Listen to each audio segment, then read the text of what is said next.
This is the Bear Country Outdoors Barely a Podcast.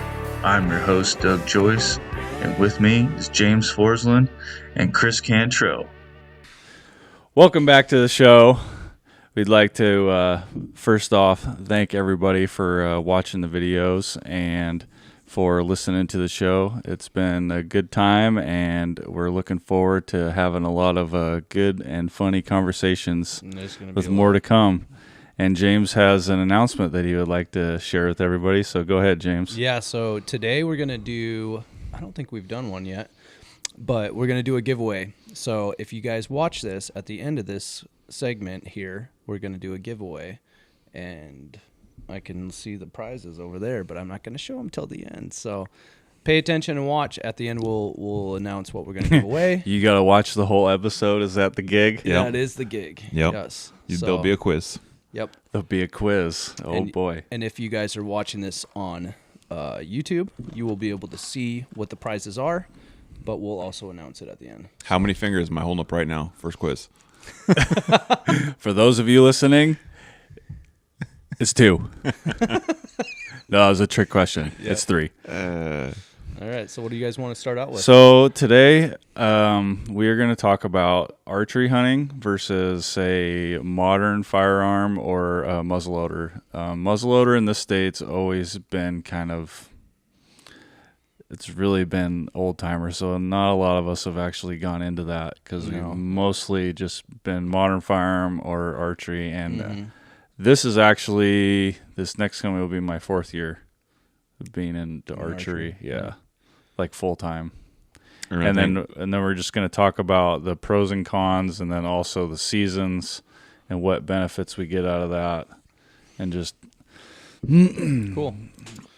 Chris, do you want to? I was just going to say, so some people, like if you're in Montana, to all our Montana listeners out there, Washington has separate seasons, and you have to pick your weapon, and it does not carry over. So, like in Montana, we should probably specify that. Yeah. So there's like in Montana where I hunt, there's an archery season, and then there's a modern rifle season. If you don't tag out in archery season, which is before modern, you just get a carry over. In Washington State, you have to pick your weapon, which is archery or muzzleloader or modern firearm.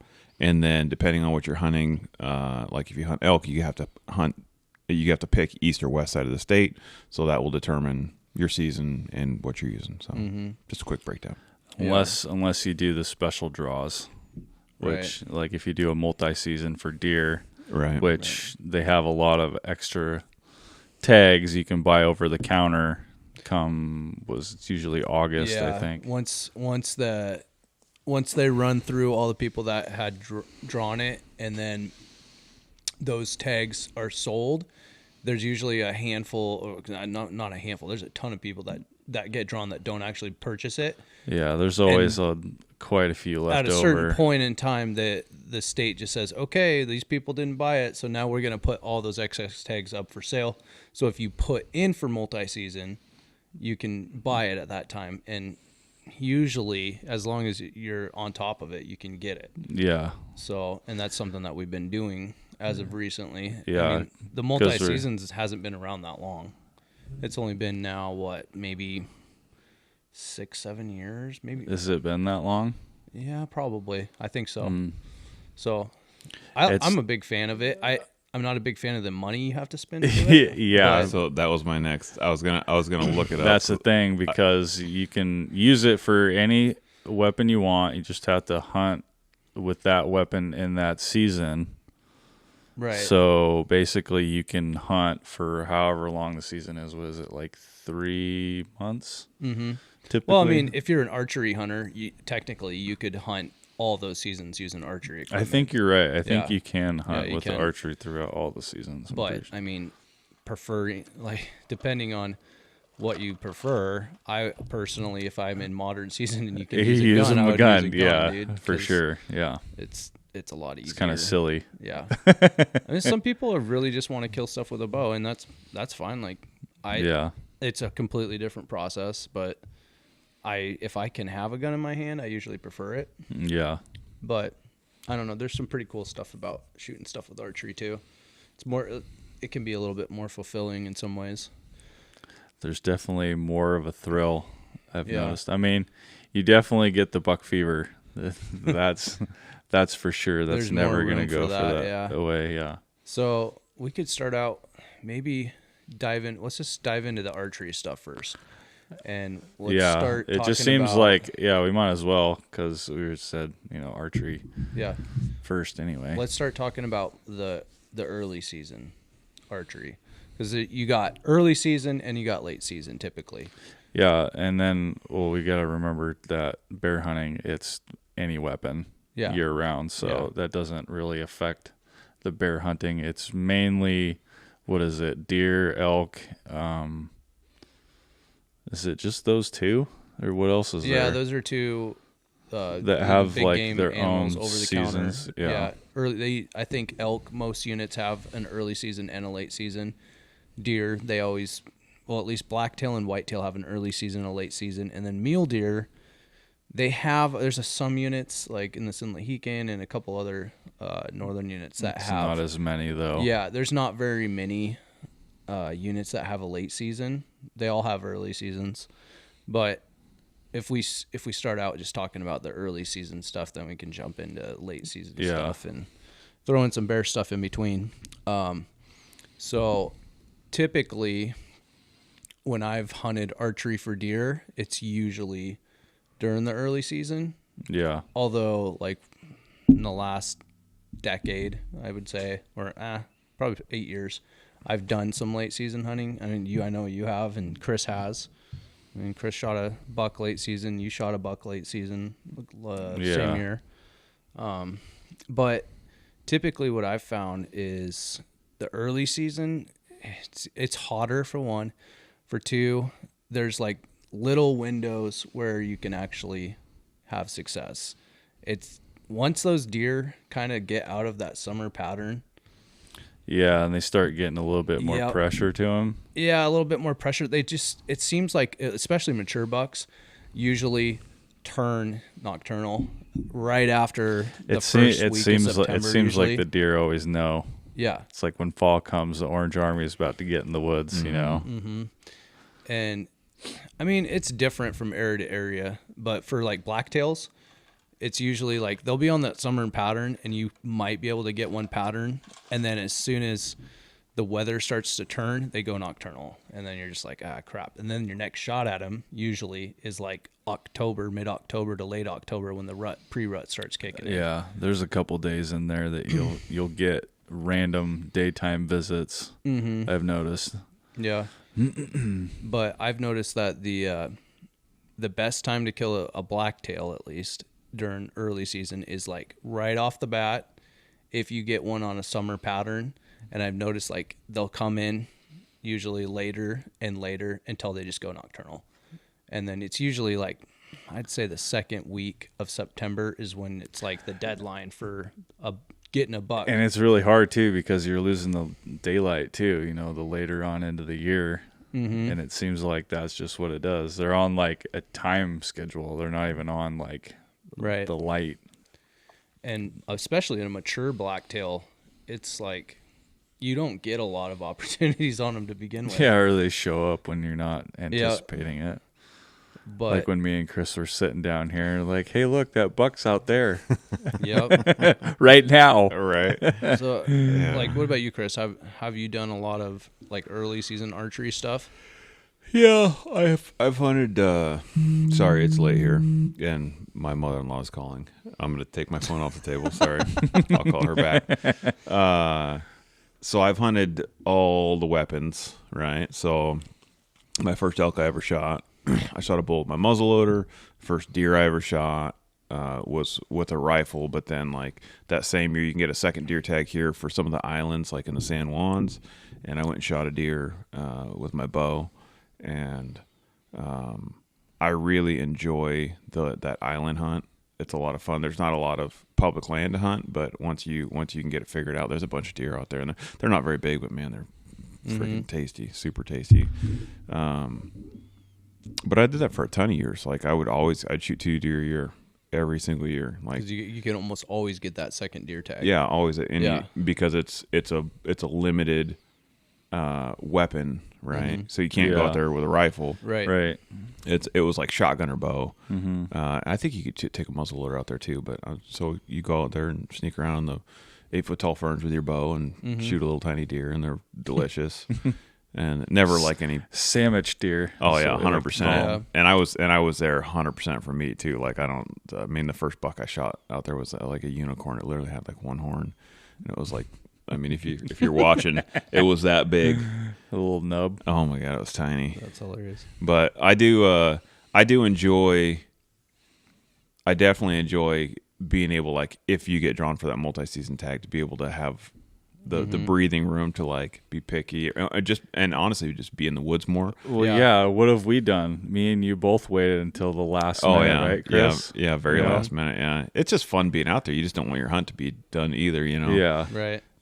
I don't like the heat. That's for sure. Like when we start bear hunting here, it's like, depending on where you're at in the state. If you're on the east side of the state, it's 100 degrees. I mean, you're humping hills in 100 degrees, and it's not super fun. Well, even for deer season, when it opens September 1st, it's usually pretty damn hot. It's really hot. And it's a different ball game. Like for me, it's a different feel. Shooting deer in 90 degrees is not the same as shooting a deer in modern season when it's freezing in the morning. And, right. Yeah. You know, the hunts are different. Yeah. I can't say that. One opening morning, I came back to camp and it was already 70 degrees. Yeah. Opening day. So you never know what you're going to get. You never know what you're going to get. And then there's been times where it's been freezing and there's been snow on the ground. Yep. I remember my dad and Uncle Vern, they almost got froze out. They went over there for 2 weeks. Oh, yeah, that's and right. And it got down into the teens. There was icicles that were like 3 feet long hanging off of the camper. Really? Yeah. In October, too. In October. Yeah. Yeah. Yep. You never know. I think that the early archery season, Eastern Washington, I've shot, let's see, I think I've shot about 3 or 4 deer in Eastern Washington during the early archery season. When I was younger, we used to go over to Winthrop and like Museum area and do the 3-point minimum thing. That was my first archery buck, was over there in that area, and it was like, dude, it had to have been like 95 degrees during the day. And like you only get like the first bit in the morning. T-shirt and shorts. Yeah, you're in t-shirt and shorts. And like I shot this, dude, I was so terrible. It was I was so stupid and young and this dumb. Like I shot this deer and I'm like, oh, I got him. Let me go check it out. Like you didn't give it any time. Just like walked up, jumped it up immediately, shot it again.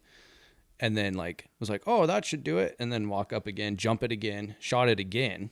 I shot it like 3 or 4 times. And then finally, I'm just like, man, I better like wait. This is what not to do. Yeah. Oh, dude, I learned all these. I learned all kinds of lessons the hard way. And now, like, looking back at it, I try to pass that knowledge on to other people when they're like, okay, can we go look now? I'm like, let's give it a little bit of time. Yeah. I know you want to do it. Yeah. It's just like, it's in your nature to want to go, and if you think it's dead, you just want to go look, right? You want to, maybe I'll go check and see if there's, at least check and see if there's blood, and then that always turns into something else. Yeah. And, you know, we know. I think that's probably one of the biggest differences, not even like, because I mean, I've shot stuff with my rifle at 10 yards, you know, and I've shot stuff with my bow at 70 yards, you know, and I think like the biggest thing for me is that, you know, when I shoot something with a rifle, like I'm not waiting 45 minutes an hour, you know, I'm like a couple minutes or it just falls down. Like, right. I mean, especially you either know it's dead right there or it ran off. So it's like, you're going to give it a little bit of time. And if it does make it very far, then most unless likely. you know that you made a terrible shot. Yeah. If you're like, oh man, that was a bad shot. Yeah, it runs off with like 3 legs. Then like maybe give it a little bit of time. Yeah. But even with it, I mean, obviously I think it's skewed a little bit with like the advent of the internets, and you know, like you see guys on social media all the time like, oh, you know, watch me blast this deer, and it's 15 yards and just, you know, tea kettles and that's it. Yeah. You know? I mean, that's happened, you know, but it's definitely not the norm, at least for me, you know. And like I feel like I never shoot anything at first light. It's always like at dusk. Right. So I'll shoot something and then I got to sit there for 45 minutes. Now it's pitch dark. Yeah. You know? So good flashlights come in super handy. We'll talk about that later. But it's, God, it's nothing worse than searching for a deer in the dark and you're trying to look for blood. That feeling, it's like, when you get pulled over and that feeling in your stomach, right? Like that's the feeling I get. And not only that, but if for some reason the deer's not dead and you jump it up, you can't do anything about it. It's dark out. You can't shoot a gun. You can't shoot a bow. Yeah. You can't do anything about it. You just have to accept that you just blew it out and you can't shoot it, and you just have to wait it out even longer or wait till morning, which is what I usually do nowadays. Yeah. If I feel like when we bumped that deer, I was like, I knew you were going to say that. Yeah. It was just a matter of time, Chris. You're a perfect example. Yeah. And the same thing happened with Brett, Yeah. Like he shot that buck and we bumped it, and I was just like, we just gotta make the hard call. That's also a matter of the shot too. Yes, exactly. You gut shot a deer, you're definitely going to want to give them all night. Right. Mm-hmm. That deer that I shot over here, that deer piled up and was dead in probably 20 seconds because of the shot. Right. Because, I'm pretty sure I double lunged it, and the arrow went all the way through, stuck in the ground. That deer ran 40 yards, and it was If you make a perfect doorknob, shot, it doesn't matter. Like, you're not going to have even that if problem. you get, it seems like even if you get just one lung, if you get one lung through they say generally that you want to get both lungs and get all the, full penetration all the way through, which is kind of what I go for. Right. So I shoot a really heavy arrow, so I'm not, because that deer, that arrow hit the scapula on the way out, and it didn't even break the scapula. It just went right through it. Really? Yeah. Yeah. Didn't even slow it down. That's usually. That's the benefits of having a heavy arrow, is you're going to get that penetration, and it's going to go all the way through, and you're not going to have a weak blood trail. Yeah. And them deer or anything ain't going to go very far. Yeah. And if you hit lungs, you're good. If for one, your blood trail is going to be excellent, and for two, they're not going to go very far. No. Now, if you hit one lung, they can go a little bit further. If you hit liver, they can go a long ways. And I've also noticed that if you hit them high, even if you hit them high in the lung, for some reason it seems like they can go a little bit further than if you hit them lower. Right. Just because of that, the body cavity, they don't. Chris is shooing the dog out here. Get out of here, Lola. The dog wants to be in the podcast. I know. Lola is the dog. It's got an underbite, and it is a very funny, goofy looking dog. And anyways, so we're talking about early archery stuff. Now let's and the the early archery, the show and tell.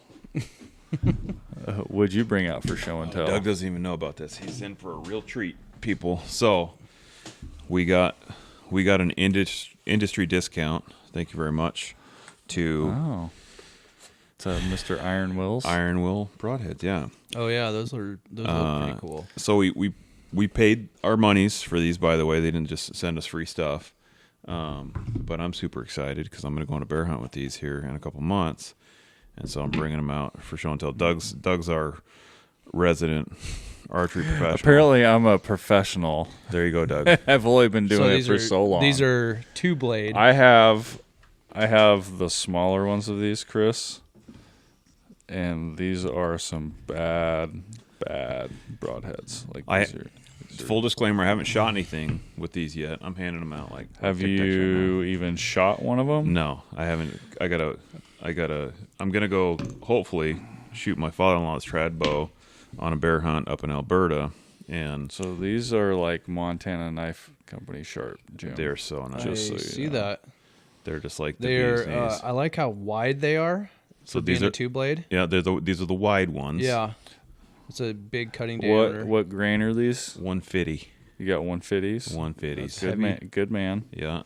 And heavier the better. Yeah. I like to say that. You can go down the rabbit hole that I went down and go follow the Mr. Ranch Fairy, and you will cool. You will learn a lot of new stuff that you've never heard of. They're with pretty, arrows. They're pretty sweet. You got the bleeders on the back. Yeah, I would like to see how these produce. They look like they would do some damage, dude. Yeah, so I'm gonna the only thing you gotta watch out for these is when you shoot them. Make sure you buy an arrow spinner, and you spin your arrows after you shoot them. Because there you go. Pro tip from Doug. Because these will come loose, and your broadhead will get off center. I don't have my readers, Doug. I can't see that. But you're not gonna be able to see it from here. Yeah. But it'll get off center, and then it'll make your broadhead spin completely off. But if you're watching this on YouTube, if you zoomed in when James held it up, these are super sweet. People seem really nice. I talked to a gal on the phone.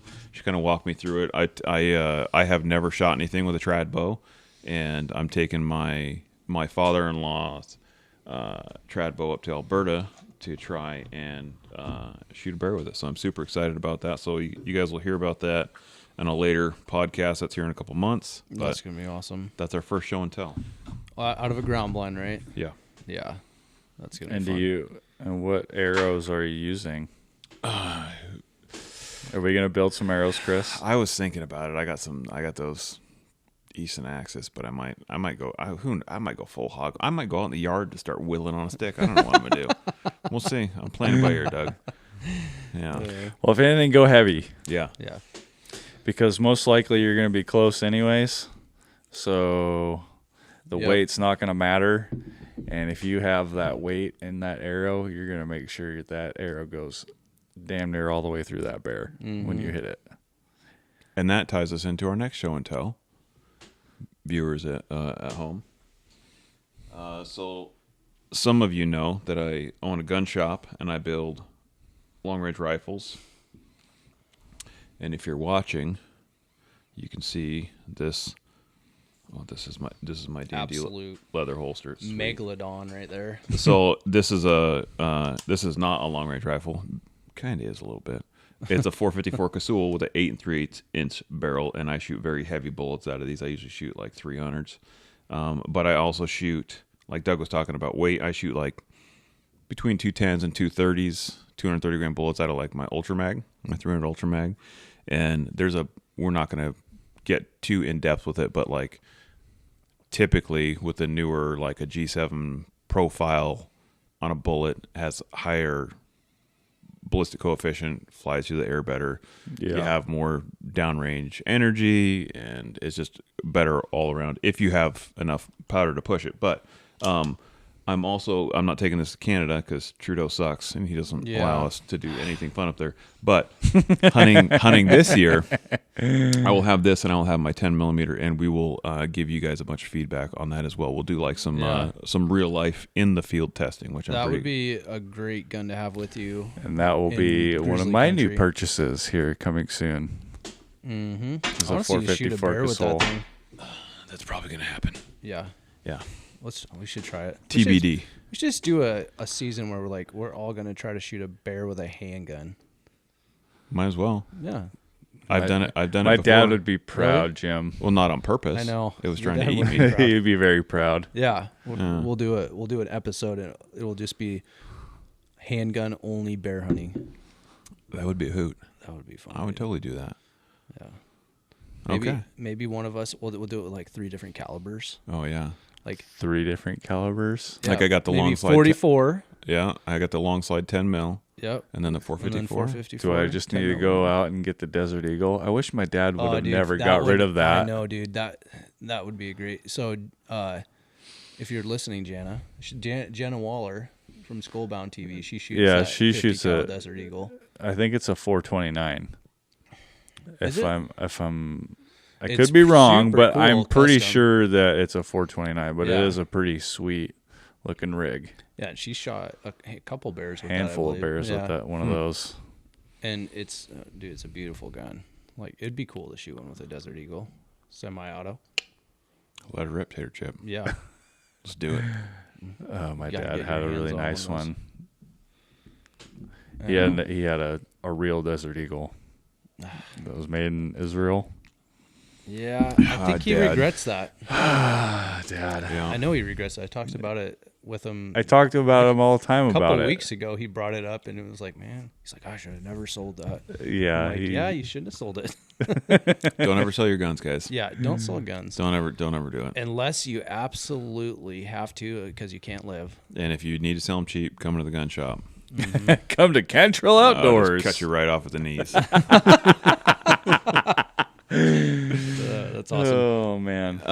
So I wanted to touch on a couple quick things. The multi-season tags here, right? I think the reason that a lot of people don't buy them is because they're like 4 times as expensive. Yeah, it's like as a normal deer tag. What is it, 160 or 180 bucks? I think they dropped the price. I think it's like 130 something bucks, but a regular deer tag is like 44 bucks or something. Yeah. Per resident. Mm-hmm. So it's just it's a lot more expensive. But the seasons, right? Like typically, I think it's more in the favor of an elk hunter, archery wise. And honestly, it's kind of between that archery and muzzleloader season. Like you're trying to hit the sweet spot for the rut, and it's the rifle season sucks. Yeah. Right. It's not. For both, it sucks. Yeah.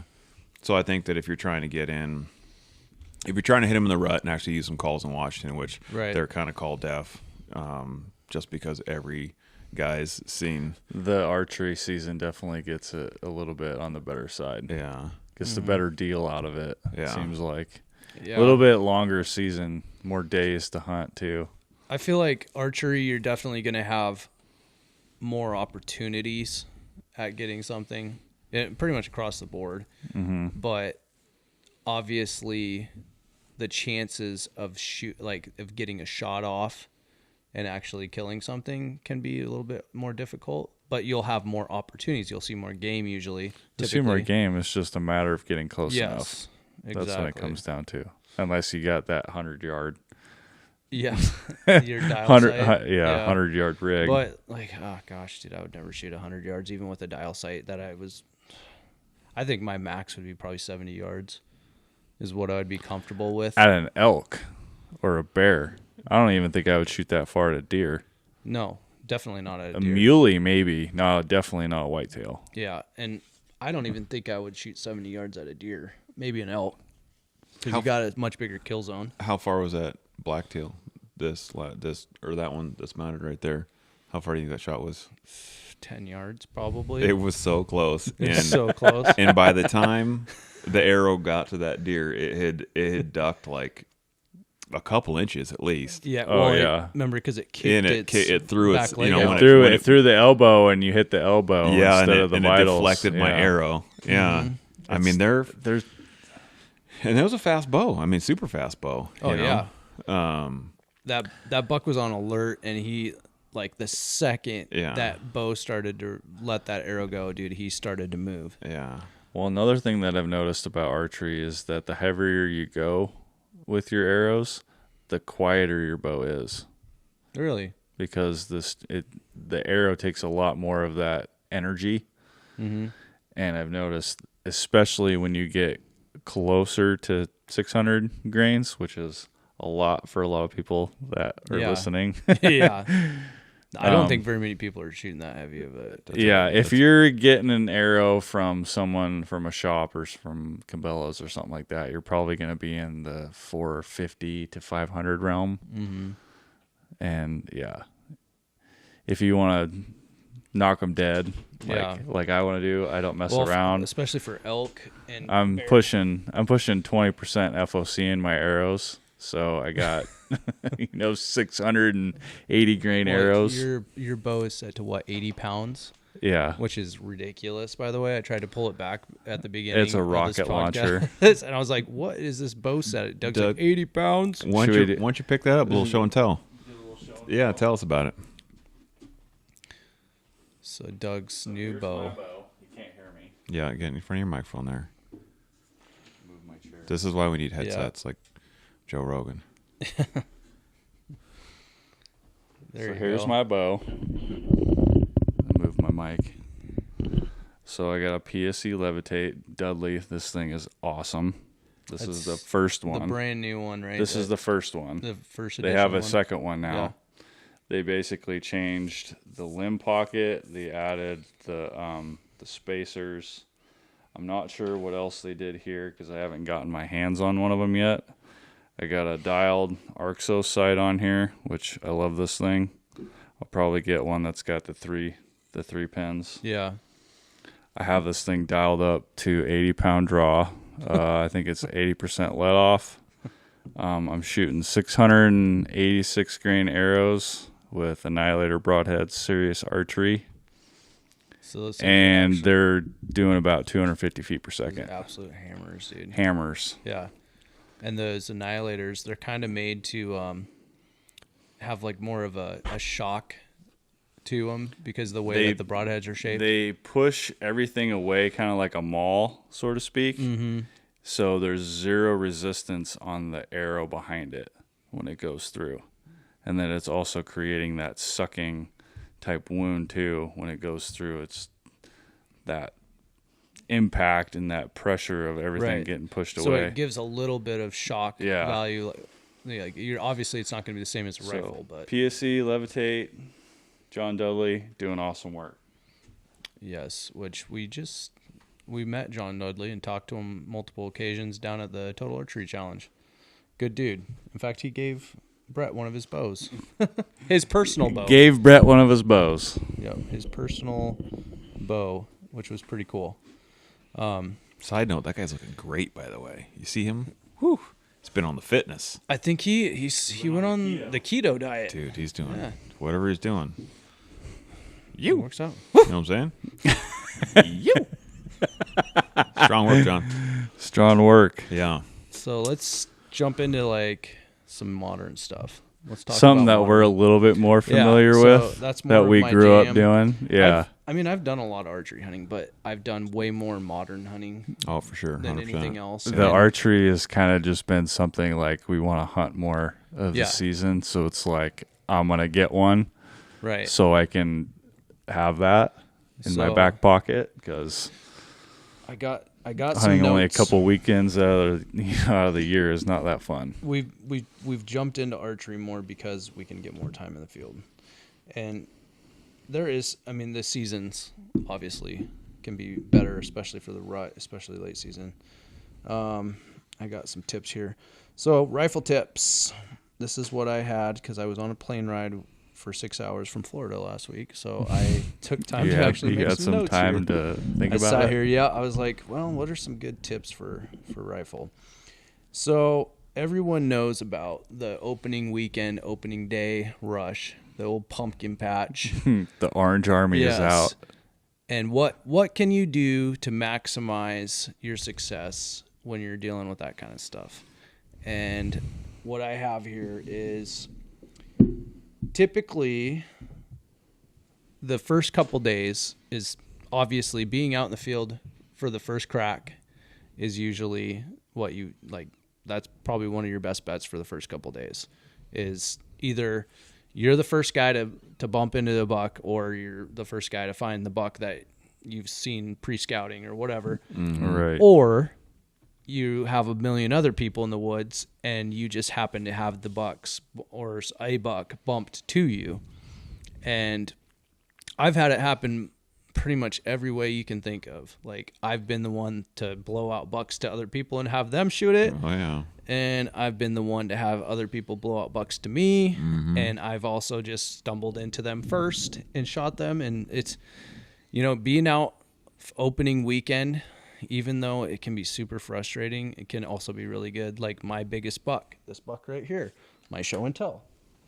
Oh, this isn't my biggest buck. This is my biggest mule deer buck from Washington anyway. Oh, let's see if I can pick him up. He's rising. Here he comes. This buck actually came from, all right, if everyone's watching this on the YouTube, this is not a massive mule deer buck. Here, hold on. I'm going to hand this to Chris. But it's a 150-inch mule deer from Washington State. 46.5 on the back. That's the gross, or not the gross, the net. Mm. So you know how they do deductions and all that and stuff. Hopefully this is focusing correctly. Yeah, it's probably all over the place. So but that whatever. deer Anyway. came from Mazama. Quit actually. moving, Chris. So that deer came from Mazama, and that was a second morning buck. That was not an opening day buck. And this good old Mazama. So we hunted our butt off opening day, and we saw some deer and stuff, but I didn't see any bucks. My dad ran into a bachelor group, bunch of bucks, and couldn't get a shot off. And so the next morning, I think it was your dad was there, and your dad's like, "Oh, I saw some deer behind camp and blah, blah, blah." And I was like, "Oh, well, maybe I'll go check it out tomorrow." And so I had Hartsock with me, and the night before, Hartsock had a few too many soda pops, and he was pretty hungover in the morning. This is back in our younger years when we back were in the younger days, a little bit more full of piss and vinegar. Yeah. And so I remember I was like, "Come on, man, you got to get out of bed." And he's like, "I don't want to get out of bed." I'm like, "Come on, man, it's going to be worth it. Like, let's go." And so he comes stumbling out of bed and gets his stuff ready. We head out behind camp, like literally walk right out of camp. Yeah. And we get a little ways in, and he is making so much noise that, like, he's just like, huge branches are breaking. I'm just like, my gosh, Matt, quiet. And he's like, like, I'm trying my hardest, Jim. And he's my like, head hurts. Oh man, it's so bad. And it was one of those years where they lit up all of the brush fires, like doing controlled burn stuff. So everything was all smoked out everywhere. It's so annoying when they do that, right? They literally started all the fires the day before opening day of deer season. And I swear that they do this on purpose. But besides the fact, so we're heading out. And then I'm just like, man, we cannot be quiet. And I'm like, Matt, I got to get it. Like, we got to split up. And so I'm like, Matt, why don't you go down lower and I'll go up above. And maybe we'll bump something back and forth. Yeah. And it, the opportunities are a little bit better. I would be lying a little more in if your I favor. said that I knew that mule deer like to run uphill. So I was like, well, maybe I'll go take the high side and you take the low side. And I maybe was separated from him for, I don't know, 5 minutes, 10 minutes. And I hear this, da-dum, da-dum, da-dum, the old mule deer hop. And I look up and there's this buck. And he's taken off away from me, but he's coming up from the direction where Matt was. And I'm just like, I throw up my gun. I didn't even have to count points. I knew it was a legal buck right off the bat. And I throw up my gun and I pull the trigger. Safety's on. So deer turns and like gets away from me a little bit, and I can't get a shot. And so I literally run full speed towards the deer as it's going uphill, and then just like took a freehand, like a 200-yard shot through some trees and hit it, and it piled up and rolled down the hill. And I was just like, oh my gosh, like that was crazy. And I was like, I couldn't believe it. Like Matt blew this buck out or something. And it worked, right? And so I go walking up there. I watched it pile up and roll, and this hillside's wide open. And I start walking up there, and I don't see a deer anywhere. And I'm like, where in the heck is this buck? And then I'm looking all over. And then I start like second guessing myself, like, did I imagine watching that deer roll down the hill, or did it just like That's the worst feeling, by the way. Dude, I'm like, did I seriously like imagine? Because I kept eyes on that area the whole time. Yeah. It didn't get up and run off. And so I'm like, did I just freaking imagine that? Like, what the heck? And so I'm looking all over. And then finally, I'm just like, holy cow, I can't find this buck. And I'm like, I'm going to go back to where I thought I saw it roll. And I'm just going to look there and see if I can find blood. Well, I go there, and there's one old dead log that's like all rotten and stuff laying down a little bit below where I saw it roll. And sure as shit, that buck, there was like a little dip right next to it, and that buck had rolled right into that, right up against the log, right in the dip, and it was just like blending in with the ground, and it was laying there dead. And so I get up there, and Matt's come crawling up the hill. He's all sweated out, and I think probably got some whiskey coming through his pores or something. And he's just like, oh gosh, you got it. Like, he was so jacked. And then my dad came up, and my Uncle Vern, and he had Josh. Josh was like a little kid. And he drug him up there, and that deer's body was so stinking big. 300-pound deer. It was just crazy. We had to build like a little I wouldn't say a teepee thing. I don't know what you call them, but like made it out of wood. Just a drag. Just basically. a drag, yeah. And we drug that thing out whole down off the mountain, right down to camp. And it was awesome. Makes it easy when you can go downhill. But that was a second day buck. Come day 3, that you probably Nothing. you wouldn't have found that buck. And I have been up there where it's been the same way. Like you see all kinds of bucks. I've seen the biggest buck I've ever seen in my life up there, Muley, and it got shot the next morning, right below our camp, and then they had it on the back of their truck when we drove by. Don't you love that? It was this massive chocolate horn, 5x5. I mean, probably over 200 inches. Easy. Jeez. It was huge. When I saw him the night before, I mean, his neck was so big. It's crazy how, like, you don't think of Washington having those kind of deer. And you don't think about that kind of deer for mule deer in Washington, but they do exist. And I've seen just random Joes get those kind of deer. Yeah. And it's funny because it's never the guy that you think, like, it's never the hardcore guy. It's just some guy who just like, just my second time deer hunting, and I just was going out in the woods. I walked right back here, and all of a sudden this giant buck just popped up. It's like, someone else blew it out right to you, and then, some young kid, it's like his first time hunting, and he smashes a 190-inch buck or something like that. Oh, and it's usually me that blows. I feel like 90% of the time, I'm the one going in the thick, nasty shit. Right. And I blow that deer out or blow an animal out, and then it gets shot by someone else. So I'm like, yep. Thanks, James. You know what? I should get a lot of thank you cards from all the people that I've gotten animals for. I think I've done that a time or two on our little pushes. Oh, yeah. Yep. I think it's definitely the seasons.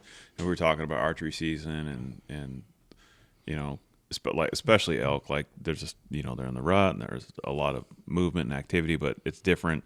You get different types of movement and activity in archery. Like it's like, I think we all know, like if you're from Washington, Winthrop, right? So that's like the classic pumpkin patch. You go out first day. You're gonna run into somebody. It's a war. Yeah. I mean, it is like constant bang, bang, bang, bang, bang, bang, bang all day. Bang, bang, bang, bang, bang, bang. And but, I mean, probably not so much anymore because the deer population is so crappy over there right now. There's still bunches and bunches of deer though, so you hear that, and I think that pushes pushes a deer around. They get bounced back and forth. It'll bump some deer, and even if it's a couple does, and then into this herd and then that herd, and then guys hiking around, and I feel like. Everyone says the same thing. Oh, like you got to get off the road and hike away from the rest of the people. Right. But there's a surprising amount of guys who get off the road and hike in I've hiked into spots where I'm like, there's been a numerous amount of times where we've shot deer when we were driving. Oh yeah, tons of times, dude. That's my favorite. I mean, not my favorite kind of buck, but that's one of my favorite kind of bucks is when you're like, oh yeah. So we would typically a lot of times we would do maybe 2 hardcore days, and then by day 3 you're like sore and you're tired because we put on a lot of miles. Oh yeah. Yeah, and it's just what? And then also you just want to cover a little bit more ground to see what's Obviously, going on. what you're doing isn't working. And then you're scouting too at the same time, looking for new areas on top of it. So we would jump in the truck and we'd go for a little drive and see what we can see. And there's been tons of times where going for a little drive and all of a sudden a buck pops out somewhere and jump out and shoot it. Yeah, that's it. That's an old man deer. Dude, that's an old man deer for sure. But I'll take an old man deer when I get them every once in a while. Honestly, especially I'm not going to complain. No, it's like I shot a buck about 10 feet from the road. Yeah. So logging road. We're talking about mule deer. Right, it was legal. Second. So first 2 days, usually, like opening weekend, being out there. But then at the end of mule deer season, typically after things have cooled down a little bit, sometimes those last 4 days, especially if you get some weather, some snow or something. I think that's key is the weather for sure. Yeah. Especially, some of the areas that we're talking about is just because we hunt, we've heard one of the old guys would always talk about the migrators, the big, heavy, dark horned migrators that would come through, especially like in the winter period, Right. And they would come in. I mean, they were big, huge, giant bucks. And if you get some weather to push them down out of the mountains, right. Every once in a while you'd see one, rolling through town on the back of some guy's pickup truck, and you go, holy crap! I mean, this, I mean, because they are like, if you're watching on the YouTubes, like the different color, like that's a I shot that buck, I don't know, Eastern Washington, but low elevation, and like that buck, that's like 8,500 feet of elevation. Like the big dark. I mean, obviously it's just stuff that they're rubbing their antlers on or whatever up there. But man, so some of the biggest, one of the biggest mule deers that I've seen was shot during general rifle season and pretty high elevation. It was outside of Leavenworth, up in the like higher elevation areas, and they got a little skiff of snow. And the guy who I know that shot it, he's passed away, but now it was my buddy's at the time's uncle. Well, he did not get around very good. He couldn't hike, and so they were just two old guys driving around together, and they're up somewhere in Booney Bashin, up in the high country, right? Because there's a lot of road systems that kind of go up by they call that Sugarloaf and stuff like that. Oh yeah, and apparently they came across this doe, and this doe was just trotting out right before dark, and this giant, like I'm talking like 180-inch mule deer is just right on her tail. And this is like last couple days of rifle season. And it was a little bit of pre-rut activity, and he was dogging her, and he shot this buck. And then they were so old and blown out, they couldn't even get it out. So they had to like gut it and then like get some young blood up there to help them get this deer to the truck and stuff. It was just a massive, massive deer that came somewhere out of the Alpine. I love big high mountain mule deer. Oh, dude, the thick, massy, like dark horns. Right. Yeah, they still 200 is still. That's very. We were talking earlier before we started the podcast, like some of our like dream hunts or dream animals or what we really want. And obviously, I mean everyone wants a big elk, but like if you hunt mule deer in the high mountains, like shooting a giant, heavy, 200-inch buck. I would take a heavy, massy mule deer buck over a skinny horn wide one anytime. Oh yeah. Even if it was tall and narrow and just had a lot of mass. Like I'm a sucker for the mass. I like mass. I don't have any really good massy ones back there. I'm working on it. Baby steps, guys. We're getting there. We're getting there. Yeah. So that kind of covers mule deer, but something that me and Doug are more familiar with is whitetail. Whitetail. Because we've done a lot of whitetail hunting. Been whitetail hunting since we're little pipsqueaks. Yep. And we've definitely learned that hunting the seasons for the whitetail is definitely key. Mm-hmm. We've done it all pretty much for whitetail. We've done the early season, general rifle. Mm-hmm. I think we've probably done that more than we've done the late season. I don't know. I've done the late season quite a few times now as well. I've done it a handful of times for the rifle, a handful of times for the archery, and then, like you said. Now, when we're having a lot of success doing the whitetail hunting, typically we're not accidentally stumbling into them.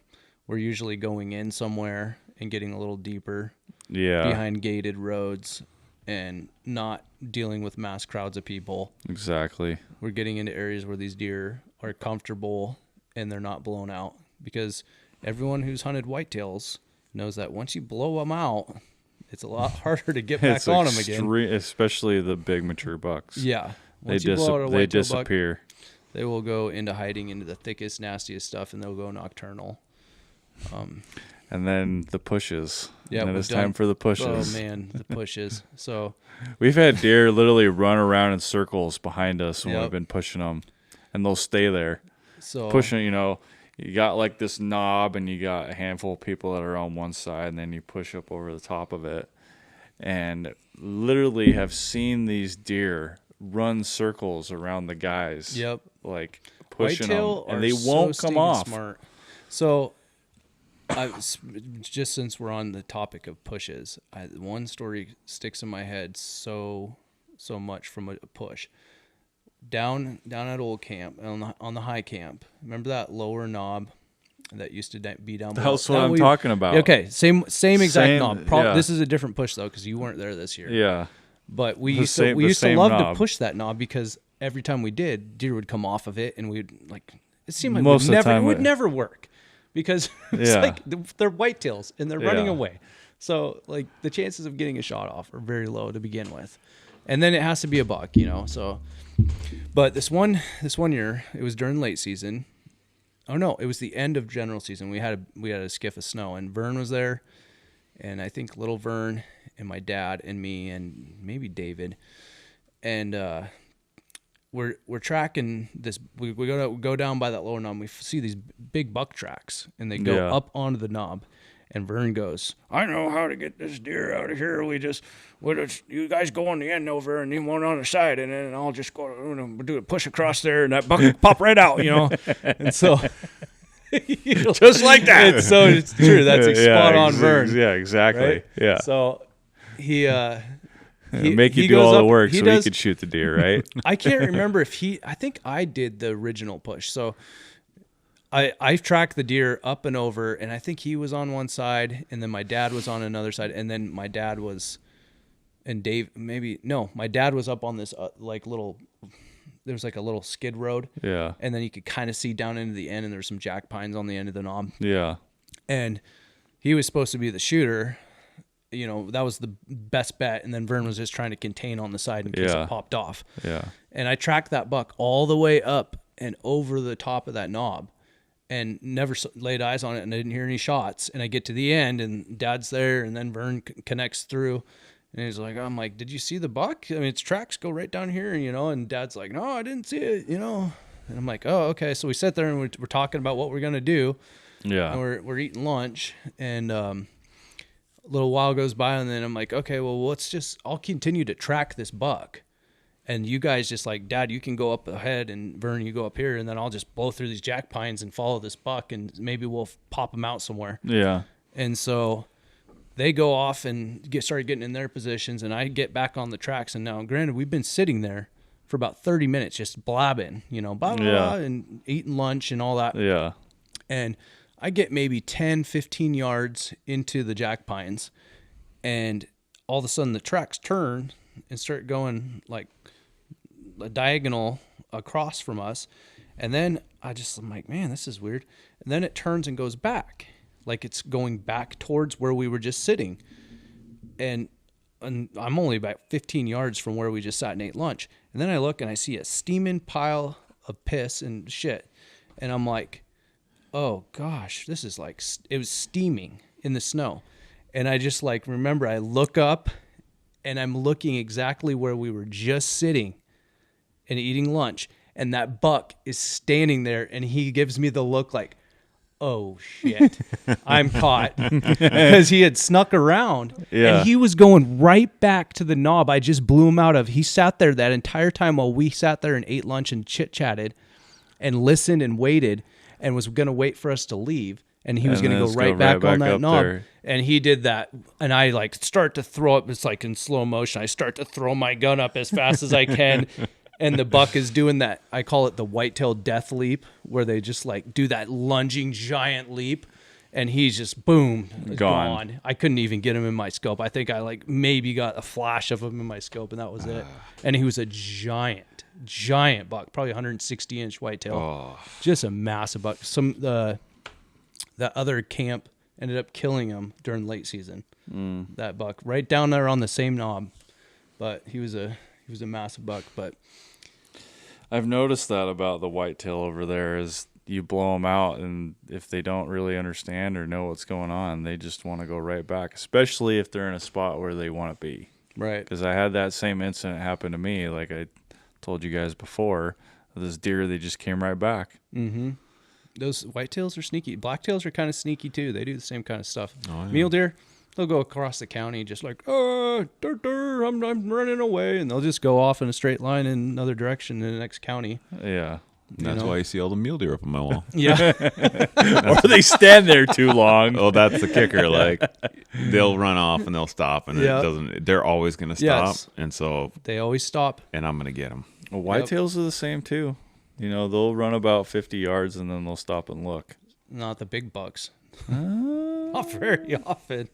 I feel like they're gonna stop at least once if they don't not really sure what it is. It depends. If you really blow them out, then they ain't gonna stop. But if they're not really sure, sometimes if you're driving or something and you jump them off the road or something, they'll run off a little bit and stop and look. Like Devin's buck, Thrasher, when we jumped him from the road when we were walking up there.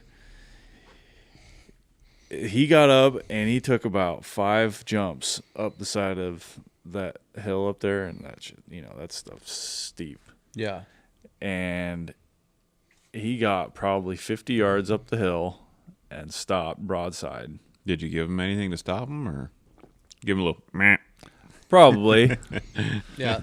Works. Or oh shit, or something like that. Yeah. Every time. You probably did something. You're probably right. And, he stood there, and Devin gave the old slip on me and got around me. I try that every time. Every time a deer runs off, I always go, bah! It never works. Yeah. Sometimes it works. I know it does. It's very rare.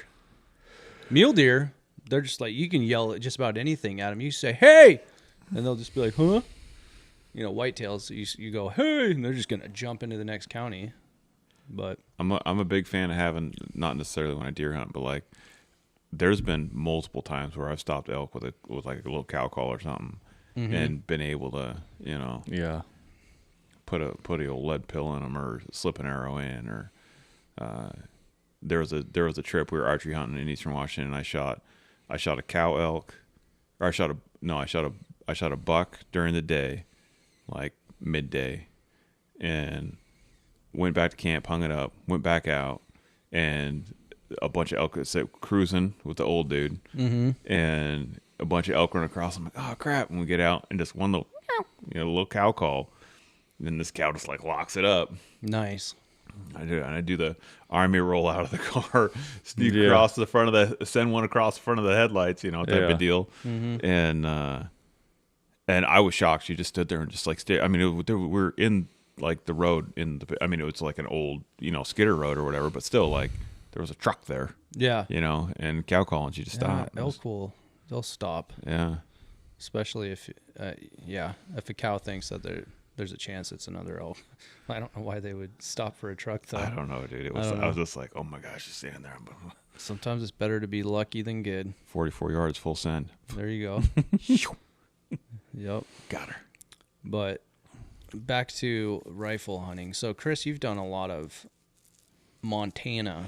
I have long range. Well, why don't you share your other deer down there, Jim, before we show and tell get to in depth. I'm not gonna lie, this is one of my favorite bucks, of his deer. And then we'll wrap this this episode up. I hit the ear. I bent the ear a little bit. Oh well.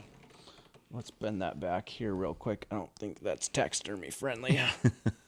So, here. Doug, you want to, or Chris, here, you take this buck. Okay. So this buck, this is kind of a really funny story. So this is an archery deer that I shot during rifle season. I was hunting an area where it was firearm restricted.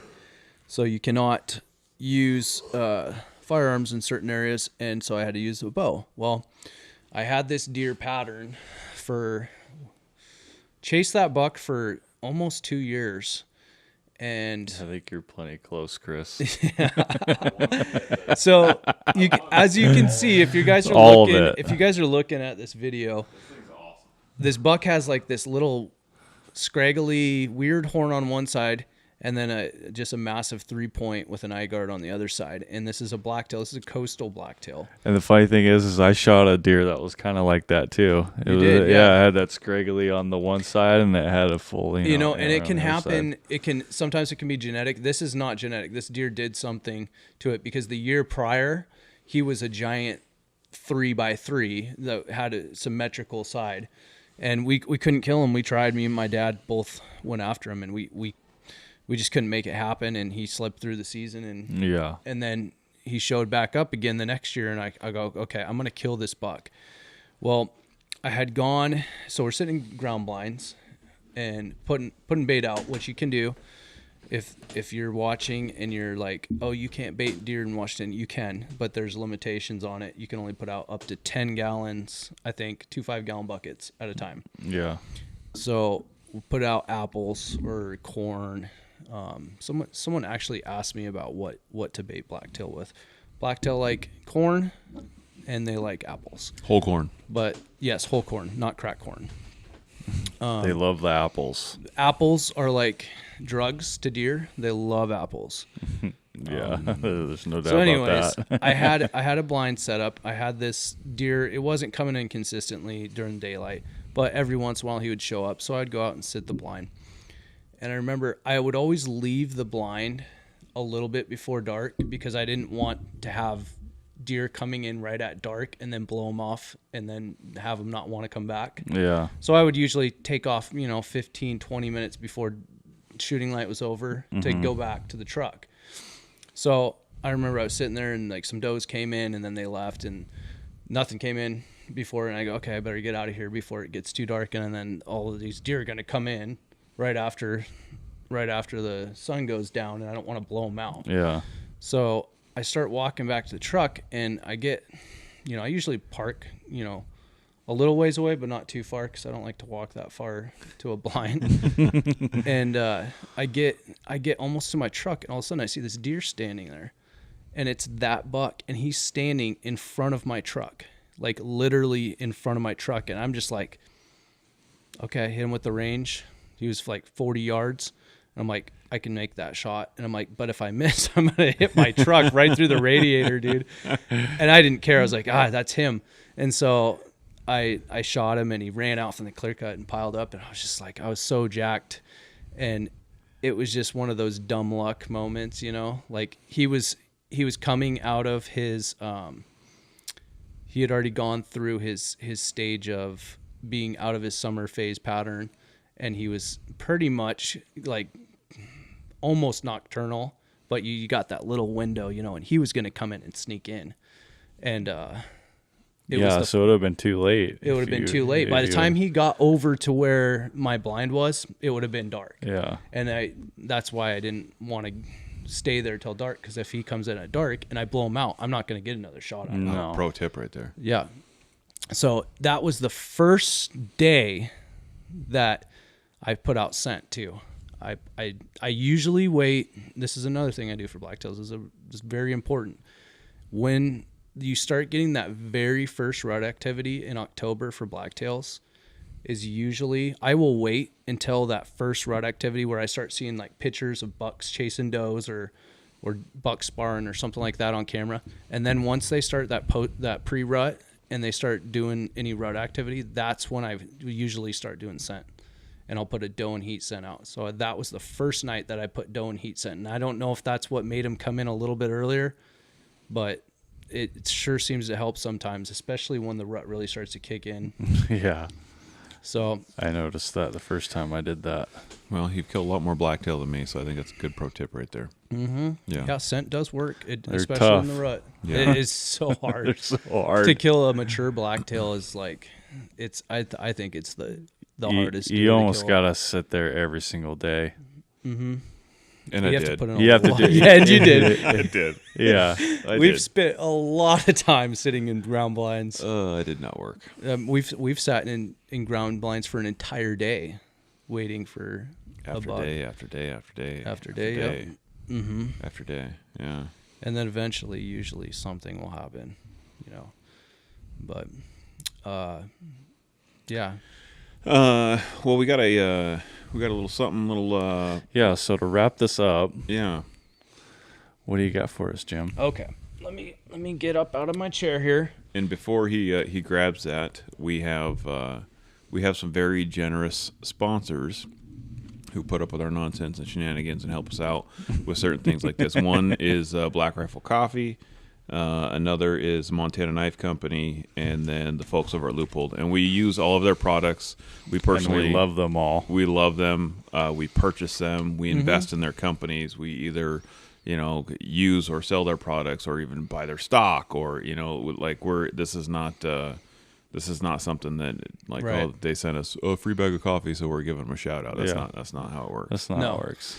So we're going to give away a bag of Freedom Fuel Black Rifle coffee. This is a package, by the way. A Tamarack. This is a deer print. Tamarack hunting supply hat. What is this? This is a 32 pack of Black Rifle's instant coffees, which, by the way, is way better than any other instant coffee that I've had. It actually tastes like coffee versus like Folgers taste like burnt cigarettes. Those are the best high hunt little gems Yes. on the planet right there. These are lifesavers, and they're great to keep in your pack. You just throw a jet fuel, or what are they? Oh, the Jet old jet boil. boils. Jet yeah. boil. Throw a jet boil and just boil up some water really quick and throw some of that in there. We drink them all the time. So a 32 pack as well. And then we were talking about doing a T-shirt, like the one I'm wearing right here. Yeah, we'll bear- give bear a country bear t-shirt. skull. Yeah. A bear skull. Yeah. Well, To go with the package. Yep. Yeah. And all you have to do to win this lovely package, folks, is Lovely package. you can go on to our YouTube. Even if you're listening on Spotify, you could just go onto our YouTube page, find this podcast, and then comment. Leave a comment, and then we will pick a random person out of the comments that we get. And James said you need to smash the subscribe button and like. Smash it. Smash that subscribe button, folks. Quick side note: the fella from Tamarack, what was that guy's name? I'm horrible with names. Anyways, I am too. he gave us. We met him in Kalispell at the brand new Black Rifle Coffee store there, which is pretty freaking Legit, sweet. yeah. Well, Andy just opened that up, and anyways, he gave us some of his gear, which is super nice. So if you hunt in Washington, you got to wear Hunter Orange if you're going to hunt modern, and he puts out some really nice Hunter Orange stuff. So give him a look.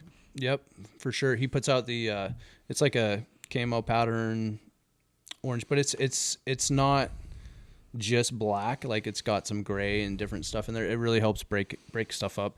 You know, I'm not a big fan of wearing Hunter Orange, but if I have to wear Hunter Orange, I would like some breakup on it. Mm-hmm. Unfortunately. So yeah, everyone that wants a chance to win this stuff, go on there and put a comment on the YouTube, and we'll pick someone. You might win a prize. And if you guys have any comments, questions, anything. Hold on 1 second. Speaking of, good thing you reminded me. We were going to do a question. Yeah. Because a lot of Random people, question. welcome to this segment's random question. And we would love to hear more of your questions. If you just want to put them either on our, It gives us something to talk about. yeah, it gives us something to talk about. Yeah. So go to YouTube or go to the YouTube, go to the YouTubes, and put any questions you have that you want to hear us answer So eloquently. we got a on the bunch next of podcast. questions, so I'm going to have to just pick one. We have Dan asks, what are your dream hunts? Let's go with that one. What are your dream hunts? I feel boy. like this could be a big one. This could be a real big one. Doug, do you have Do an it, answer Doug. to that first? I want to go to Argentina. Argentina. Tell me, what do you want to do in Argentina, Doug? I want to go to Argentina too. Hunt Probably- everything. Hunt everything. Definitely want to go dove hunting. Yeah. I know there's really good duck hunting down there too. Yeah, I've heard that as well. And then I think the big game animal down there. Isn't there? Is there red Red stag, stags yeah. down there? Yes. I was Yeah, gonna say, I'd love to go do that too. That's the reason why I would want to go to Argentina. The red stag. Red stag. Yeah. You can shoot in most of the areas there. I think you can shoot 2, and so go down there and shoot 2 red stags. Ooh, Yeah. I like What that about you, idea. James? You know, funny that Doug brought that up. Red stag was one of my dream hunts, and I think, you know, I would love to do New Zealand for red stag, but yeah. it's super expensive. Super spendy. Argentina would probably be a little bit more affordable for a red stag hunt. But out of my dream hunt, like my absolute dream hunt, believe it or not, it's not Africa. It would probably be Alaska Doll sheep, I think, would probably be up there. I don't know. There's so many different. There's a things I bunch of wanna good do. ones. So they're all my dream hunt. I mean, let's Doll be sheep is real. one of them. Mountain goat also would be awesome. But if I could only choose one, yeah. What about you? Probably Kyrgyzstan, Marco Polo sheep. Oh yeah, Yeah. yeah. That's up there too. It just goes right up to the top, Ooh, the tippy yeah. top. It's Yeah. it's one of those things where it's like I've never shot a brown bear. I'll probably get an opportunity to do that eventually. Like that's super high on my list. Mm-hmm. There's a bunch of stuff that's super high on my list, like mountain goat, super high on my list. But Marco Polo sheep, Kyrgyzstan, Yep. 14,000 feet You know- elevation, 16,000 feet. Like, Brady Miller Yeah. from Go Hunt just did that hunt with his dad. oh, and yeah. they killed a couple smashers, dude. Yeah. I mean, beautiful, beautiful sheep. So if you're listening, Brady, congratulations to you and your dad. Yeah, yeah. So if anybody out there needs a extra guy to go and drink some beer and hike some mountains, Yeah, just, call me for a good time. yeah, I'll bring a gun you can shoot long ways. So Nice. Alrighty, so well, I'd say that concludes this episode, and thanks for joining. And stay humble and hunt hard. Heck yeah. see you next week.